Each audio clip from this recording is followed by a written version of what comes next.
결국 6월 16일 북한이 남북공동연락사무소를 폭파시켰습니다.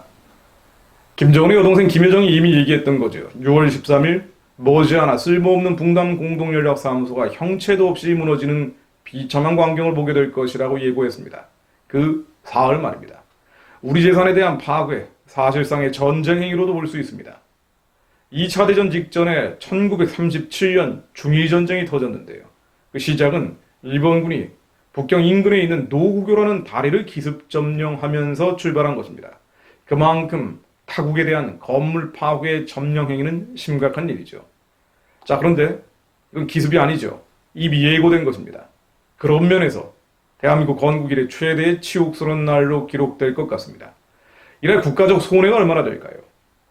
2005년 남북 교류협력 협의사무소 개성공단 내에 위치한 이 건물 건립 비용이 80억 원이었습니다. 리모델링 비용만 97억 8천만 원, 기타 운영비까지 합치면 총 우리 국민 세금 180억 원이 투입됐다고 합니다. 그런데 그 옆에 있는 개성공단 종합지원센터까지 크게 훼손이 됐죠. 남북 공동연락사무소 건립 보수만 180억 원이고요. 그 옆에 훼손된 개성공단 종합지원센터는 약 530억 원이 투입됐다고 합니다. 한마디로 이날 우리 국민 세금 최소 710억 원이 날아간 것입니다. 북한은 배상해야 합니다.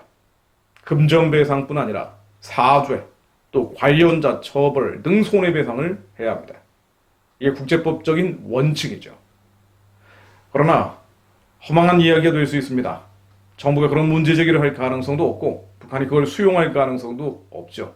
다만 이것이 원칙인 것만은 알고 있어야 할 것 같습니다.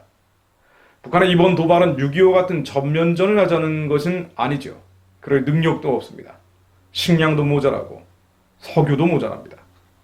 내부 단속용, 그리고 무엇보다 트럼프 대통령을 협상장에 끌어내서 대북 제재 해제를 끌어내려는 것이죠. 그런데 지금 미국은 우한 코로나와 조지 플로이드 사건으로 극도의 혼란 상태입니다. 북한 문제에 관심이 없죠. 트럼프 대통령도 북한이 개성공단 남북공동연락사무소를 폭파한 지 6시간 50분이 지난 뒤 트위터를 했는데요. 그 메시지 내용은 경제 이야기뿐이었습니다.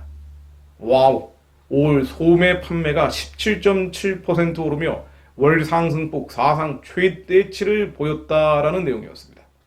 사무소 폭파는 전혀 언급하지 않았죠. 유감스럽다는 표명도 없었습니다. 앞으로 북한은 미국의 관심을 끌기 위해 더 자극적인 도발을 할지 모릅니다. 그 과정에서 우리의 희생과 피해는 늘어날 수 있죠. 북한군 총참모부는 이날 오전 공개 보도를 했습니다. 일종의 보도자료인데요.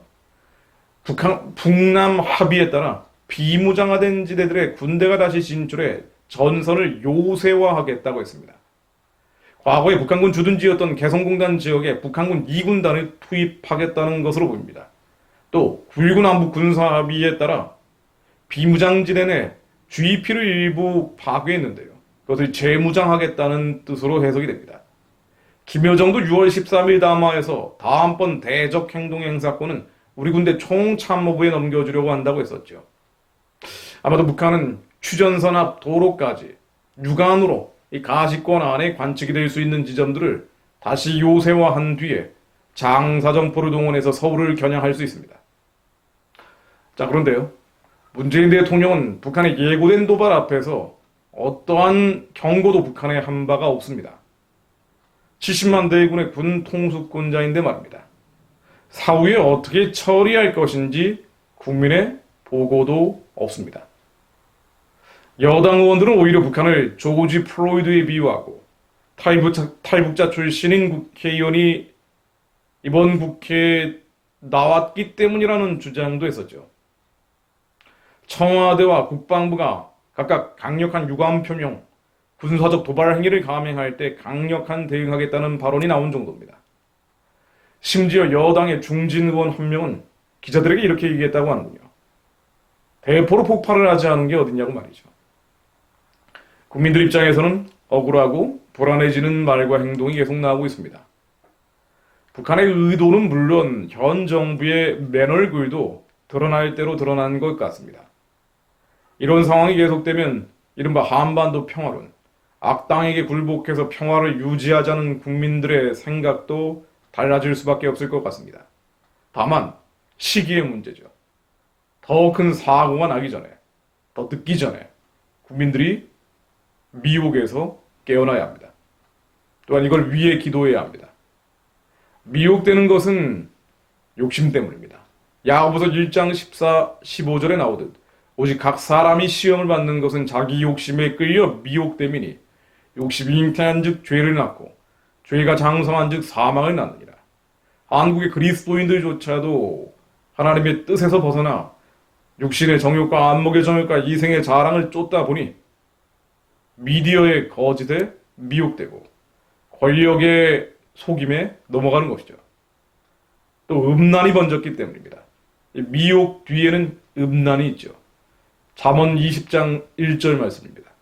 포도주는 거만하게 하는 것이요 독주는 떠들게 하는 것이라.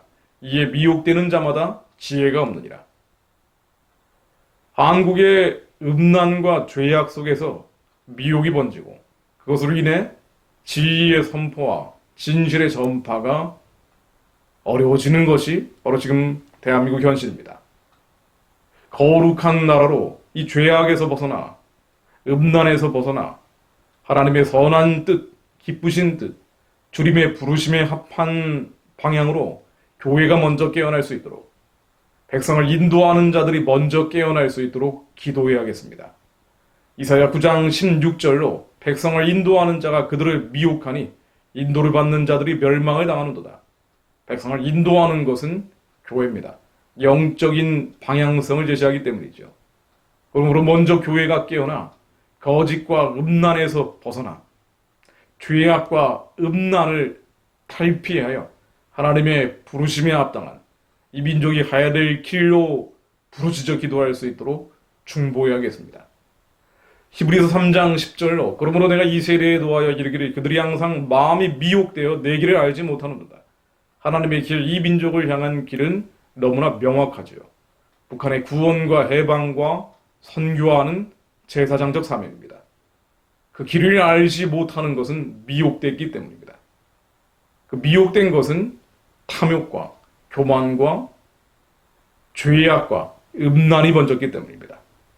한국 교회 안에서 이 모든 하나님을 대적했던 것들을 십자가에 못 박고 회개하는 회개의 불이, 부흥의 불이 일어날 수 있도록 계속 기도해야 합니다.